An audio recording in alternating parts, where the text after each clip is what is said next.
ধরুন আপনি এমন এক সমাজে বসবাস করেন যেখানে আপনার ক্লাসমেটরা আপনাকে বুলি করে, আপনার প্রতিবেশীরা আপনাকে অত্যাচার করে, আপনার ওয়ার্কমেটরা আপনাকে মারধর করে, আপনার উপরে অত্যাচার এমন পর্যায়ে চলে যায় যে আপনার সহ্যের বাইরে, আপনার ইচ্ছা করে তাদেরকে মেরে ফেলতে। আর তারপরের দিনে আপনি দেখতে পান আপনার বাড়ির সামনে ভয়ানক ভয়ানক সব গান। এখন আপনি কি এই গানগুলো পেয়ে আপনার শত্রুকে মেরে ফেলবেন?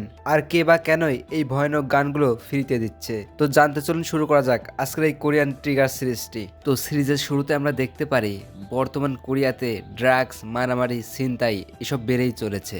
যাই হোক, দেন আমরা দেখতে পারি একজন নার্স নাইট ডিউটি করে মর্নিংয়ে বাড়ি ফেরার সময় ছোট্ট একটা অ্যাক্সিডেন্ট করে, বাট ওই ব্যক্তিটি ওই নার্সের উপর চড়া হতে থাকে। দেন ওখানে একজন পুলিশ অফিসার আসে যার নাম হচ্ছে লিদু। তো অফিসার লি তখন ওখানে এসে ওদের ঝামেলাটা মিটমাট করে দেয় এবং আমরা বুঝতে পারি অফিসার লি অনেক সৎ এবং ভালো একজন মানুষ। যাই হোক, সিন কাট হয় অ্যান্ড আমরা আরেকজনকে দেখতে পারি যার নাম হচ্ছে জুংতে। এই ক্যারেক্টারটা পার্সোনালি আমার কাছে অনেক ভালো লাগে। যাই হোক, তো জুংতে মেট্রো স্টেশন দিয়ে যাওয়ার সময় সে একটা সাইনবোর্ড দেখতে পায় যেখানে লেখা ছিল সেভ কোরিয়া, বাট ওর কাছে মনে হচ্ছিল না যে কোরিয়া সেফ। যাই হোক, জুংতে মেট্রোতে উঠে পড়ে অ্যান্ড সে সেখানে প্রেগনেন্ট মহিলাদের সিটে এক ব্যক্তিকে বসে থাকতে দেখে, বাট পাশে একজন প্রেগনেন্ট মহিলা দাঁড়িয়েছিল। তো জুংতে ওই ব্যক্তিকে বলে, আপনি প্রেগনেন্ট মহিলাদের সিটে বসে আছেন কিন্তু পাশে একজন দাঁড়িয়ে আছে, ওনাকে বসতে দিন। এই রুলসটা আমাদের জন্যই বানানো হয়েছে, সো এটাকে আমাদের ফলো করা উচিত। তো ওই ব্যক্তি সিট তো ছাড়েই না, জুংতেকে আরো 2-4 কথা শুনিয়ে দেয়। যাই হোক, জুংতে সেটা সহ্য করে নেয় এবং সে স্কুলে চলে আসে। তো ক্লাসে লেট করে আসার কারণে ওর টিচার ওকে গালি দিতে থাকে। তখনই জুংতে ওর গিটারের ব্যাগ থেকে একটা M60 বের করে ক্লাসে সবাইকে মেরে ফেলে এবং নিজেও মারা যায়। বাট তারপরে আমরা দেখতে পারি জুংতে একজন সাইকিয়াট্রিস্টের সামনে বসে আছে, কারণ ওর অ্যাংজাইটি এবং ডিপ্রেশনের প্রবলেম রয়েছে। আর স্কুলের ওই কাহিনীটা ওটা ওর মনের একটা ইচ্ছা, যদিও এমনটা করতে পারতো। যাই হোক, ওর ডক্টর ওকে বলে, তোমার রিপোর্ট গতবারের থেকেও এবার আরো বেশি খারাপ, তুমি কি ঠিক মতো মেডিসিন নিচ্ছ না? তখন জুংতে জানায় তার এই মেডিসিনগুলো খেলে অনেক ঘুম পায়, যার কারণে সে পড়তে বসতে পারে না, আর এই পড়তে বসতে না পারার কারণে সে বেশ কয়েকবার ফেলও করেছে। যাই হোক, তারপরে আমরা দেখতে পারি একজন বাড়িওয়ালা তার ভাড়াটিয়ার কাছে বাড়ি ভাড়া নিতে যায়, কারণ সে গত 10 মাস ধরে ভাড়া দিচ্ছে না। তো ওই বাড়িওয়ালা দরজাটা খুলে দেখতে পায় সেই ব্যক্তিটি ফাঁসি নিয়ে মারা গেছে। তখন ওখানে পুলিশরা আসে, মানে অফিসার লেরা। তো পুলিশরা ওই ব্যক্তির কাছে খুবই ক্রেজি একটা জিনিস দেখতে পায়, সেটা হলো বুলেট। আর এটা জানো না বুলেট না, এই বুলেটগুলো শুধু মিলিটারিরাই ইউজ করতে পারে, তাও আর মিলিটারির স্পেশাল ফোর্সই এই বুলেটগুলো ইউজ করতে পারে। তো ওদের মাথা ঘুরে যায় যে এরকম সাধারণ একজন ব্যক্তি এর কাছে এই বুলেটগুলো কোথা থেকে আসলো। আর কোরিয়া এমন একটা জায়গা যেখানে আপনি নর্মাল গানও ইউজ করতে পারবেন না। তো পুলিশের কাছে এই কেসটা রহস্য হয়ে রইল যে ইনি এই বুলেটগুলো কোথা থেকে পেল এবং ইনি কেনই বা আত্মহত্যা করলো। যাই হোক, এইদিকে আমাদের জুংতে ভাইয়া হোস্টেলে চলে আসে, বাট হোস্টেলেও তার শান্তি নেই। তার পাশের রুমের এক ছেলে প্রতিদিন তার গার্লফ্রেন্ডকে নিয়ে আসে অ্যান্ড সেখান থেকে আজে বাজে আওয়াজ আসে, যেটা জুংতেকে অনেক ডিস্টার্ব করে। যাই হোক, তারপরে আমরা লিকে দেখতে পাই যে কিনা তার সিনিয়র অফিসারের সাথে ডিনার করছিল।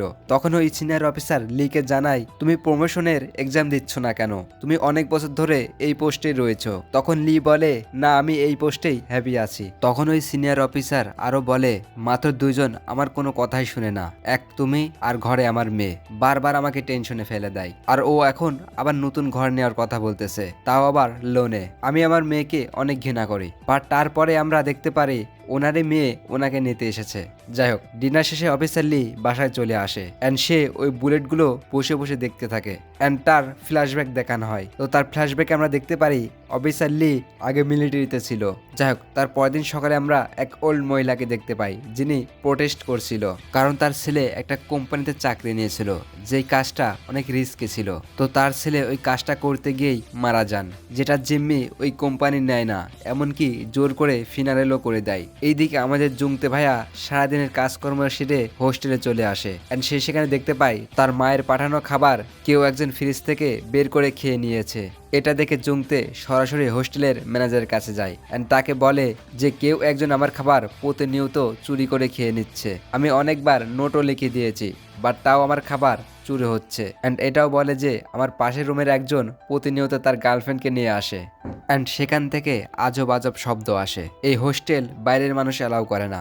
এগুলোর উপরে আপনি কোনো অ্যাকশন নিচ্ছেন না কেন? তো ওই ম্যানেজার জুংতের কোনো কথাই শুনে না, ইভেন তাকে আরো তাড়িয়ে দেয়। তো জুংতে তার রুমে আসার সময় একজন গেমারকে দেখতে পায়, যে কিনা আবার রুমের দরজা খুলে সিগারেট খাচ্ছিল। তখন জুংতে তাকে বারণ করে এমনটা না করতে, বাট ওই ব্যক্তি জুংতের কোনো কথাই শুনে না, ইভেন জুংতেকে ধরে আরো মারে। তখন জুংতে তার রুমে চলে আসে, আবারও গিটারের ব্যাগ থেকে একটা উজি পিস্তল বের করে সেই গেমারের রুমের দিকে তাক করে ধরে রাখে, বাট জুংতে ফায়ার করে না, সে আবারও সহ্য করে নাই। যাই হোক, তারপরে আমরা একটা মেয়েকে দেখতে পাই, যে কিনা ওয়াটার পিউরিফাই করতে এক ব্যক্তির বাসায় আসে। তো ওই ব্যক্তিকে দেখে মোটেও সুবিধার মনে হচ্ছিল না, সে ওই মেয়েটার দিকে খারাপ নজরে তাকিয়ে থাকে। তো ওই মেয়েটা ফিল্টার চেঞ্জ করার সময় ফিল্টারের ঢাকনাটা নিচে পড়ে যায়। দেন ওই মেয়েটা ঢাকনাটা তোলার সময় ওই ব্যক্তির পায়ে একটা ট্র্যাকার দেখতে পায়। তো ওই মেয়েটা বুঝে যায় যে ইনি একজন আসামি, যে কিনা বেল পেয়ে বাসায় রয়েছে। তো ওই মেয়েটা তখন ভয় পেয়ে যায় এবং সে তার কাজ তাড়াতাড়ি শেষ করে যাওয়ার সময় ওই ব্যক্তিটি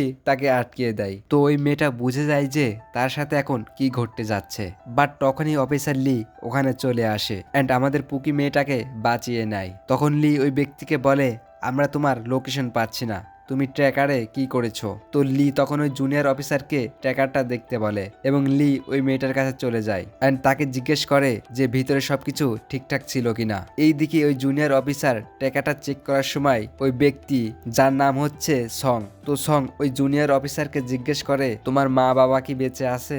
তখন ওই জুনিয়র অফিসার বলে, হ্যাঁ বেঁচে আছে। অ্যান্ড সং বলে, সরি, তোমার মা বাবার অনেক কষ্ট হবে। তখন হাতে থাকা চপস্টিক দিয়ে ওই জুনিয়র অফিসারকে মেরে ফেলতেই যাবে, তখনই আবারও অফিসার লি এসে বাঁচিয়ে নেয় অ্যান্ড সংকে ধরে এক আছাড় মারে। তখন সং বলে, আরে যে আসে সেই আমার ব্যান্ড বাজিয়ে দেয়, আমি জানি আমি একজন আসামি, তাই বলে তোমরা আমাকে আমার অধিকার থেকে বঞ্চিত করতে পারো না। আমার পা থেকে ট্র্যাকারটা খুলে নাও, না হলে আমি চুপচাপ বসে থাকবো না। তখন লি বলে, আমরা তোমাকে সম্মান করি বলেই জাস্ট ট্র্যাকার লাগিয়েছি। যাই হোক, তারপরে আমরা জুংতে ভাইয়াকে দেখতে পাই, একটা ক্যাফেতে খাবার খাচ্ছিল, তার পাশেই তিনজন খুব লাউডে আজে বাজে কথা বলছিল। তখন জুংতে ভাইয়া ওদের কাছে যায় অ্যান্ড ওদেরকে একটা নোট দেখায়, যেখানে লেখা ছিল no smoking, no drinking, no shouting. তোমরা বুঝতে পারি আমাদের জুংতে ভাইয়া সব রুলসই খুব ভালোভাবে পালন করে অ্যান্ড সবাইকে রুলস অনুযায়ী সাবধানও করে। এইদিকে ওই জুনিয়র অফিসারকে পুলিশ স্টেশন থেকে একটা বন্দুক দেওয়া হয়, বাট সে দেখতে পায় তার সিনিয়র অফিসার লিয়ের কাছে ট্রেজার গান। তখন ওই জুনিয়র অফিসার বলে, লি স্যারকে গান দেওয়া হয় নাই? তখন তাকে জানায় অফিসার লি রিয়েল গান ইউজ করে না, সে সবসময় ট্রেজার গান ইউজ করে। যাই হোক, তারপর আমরা আবারও জুংতে ভাইয়াকে দেখতে পাই তার স্টাডি টেবিলে স্টাডি করতে, বাট ওর পাশের রুমের ওই ছেলেটা আজকেও তার গার্লফ্রেন্ডকে নিয়ে এসেছে অ্যান্ড ওর রুম থেকে আজে বাজে শব্দের সাথে রুমের ওয়ালটাও কাঁপতেছিল। তো ওদের রুমের ওয়ালটা আবার ইট বা কংক্রিটের না, ফ্লাই বোর্ড বা প্লাস্টিক বোর্ডের কিছু একটা, এমন পাশাপাশি ছোট ছোট অনেকগুলো রুম। যাই হোক, জুংতে ভাইয়ার প্রচুর রাগ হয়ে যায়, তখন ওদেরকে বলে, আমি এখানে পড়ার চেষ্টা করতেছি, তোমরা বিনা আওয়াজেও তো করতে পারো। তখন ওরা বলে, শালা তোর কাজ, তুই চুপচাপ কর। তখনই আমরা আবারও জুংতে ভাইয়ের হাতে ভয়ানক উজি গান দেখতে পাই অ্যান্ড জুংতে ভাইয়া এবার ফায়ার করে দেয়, বাট এইবার কোনো কল্পনা ছিল না, এবার বাস্তবেই হচ্ছে। তখন ওই লেডি পুলিশকে কল করে অ্যান্ড বলে কেউ একজন গুলি চালাচ্ছে। তখন জুংতে ফোনটা নিয়ে নেয় অ্যান্ড পুলিশকে বলে, আমি কল করেছি। তখন পুলিশ বলে, আপনি কে বলছেন স্যার? তখন জুংতে ভাইয়া বলে, আরে আমাকে স্যার বললেন না, আমি সিভিল সার্ভিসের স্টুডেন্ট, আমি আপনাদের কল করতেই যাচ্ছিলাম, আমি ওদেরকে অনেকবার বুঝিয়েছি, বাট ওরা আমার কোনো কথাই শুনে না। তখন পুলিশ বলে, আপনি কোথা থেকে বলছেন? তো এটাও আমাদের জুংতে ভাইয়া বলে দেয়, আমি ইয়ংসং হোস্টেলে 3rd ফ্লোরের অমুক রুমে থাকি, বাট এখন আর আপনাদের এসে লাভ নেই, কারণ আমি তো ট্রিগার চেপে ফেলেছি। দেন জুংতে কলটা কেটে ওদের রুমে চলে যায় অ্যান্ড ওদেরকে বলে, আমাকে দোষ দিও না, এটার জন্য তোমরাই দায়ী। এটা বলে জুংতে ওদেরকে মেরে ফেলে। অন্যদিকে এই খবরটা অফিসার লিয়ের কাছে চলে যায় যে ইয়ংসং হোস্টেলে ফায়ারিং হচ্ছে অ্যান্ড এইদিকে একটু শব্দ পেয়ে আমাদের ওই গেমার ভাইয়াটা ভাব নিতে চলে আসে, বাট জুংতের হাতে গান দেখে ওরও ফেটে যায়। তো জুংতে ওর উপরেও ফায়ার করে দেয়। তখন ওই গেমার বলে, আমাকে মাফ করো, ছেড়ে দাও। তখন জুংতে বলে, কেন?